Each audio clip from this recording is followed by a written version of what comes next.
Hello guys, so this is how I add sound effects.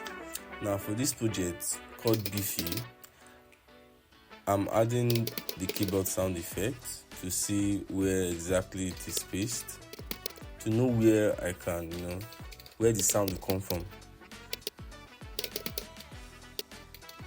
Yeah, so I'm trying to space out the sound to flow with it.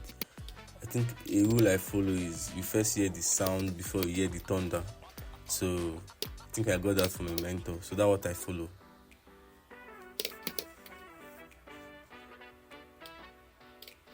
Yeah, so that works. This works for it. Yeah, so I'm looking for a sound effect that shows speed. That's swoosh. Yeah, I think I have a folder where I get most of the sounds from. So the folder has really been helpful for a couple of projects. So as you can see, I'm trying to know what speed. I think I like this speed. So yeah, I will use this speed for the speed. The transition are a bit fast. So I'm going to use this. Yeah, this should work.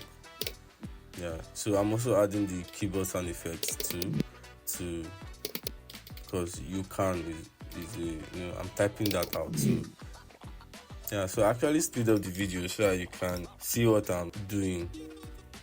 Yeah, so I have this mouse click effect. So the part where it clicks on the services it changes. So I added that click effect. It's I love the sound. It's very nice. Yeah, so the part where it zooms out. So I added the swoosh effect to show speed. Yeah, good. That should work. Maybe I might reduce the tempo a bit, but that should work.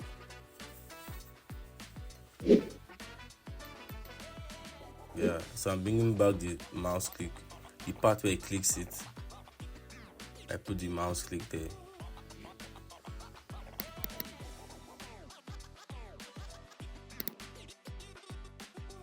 Yeah, for this logo animation, I always try to make it pop out more. Yeah. Yeah, so that's it. Thank you so much for watching.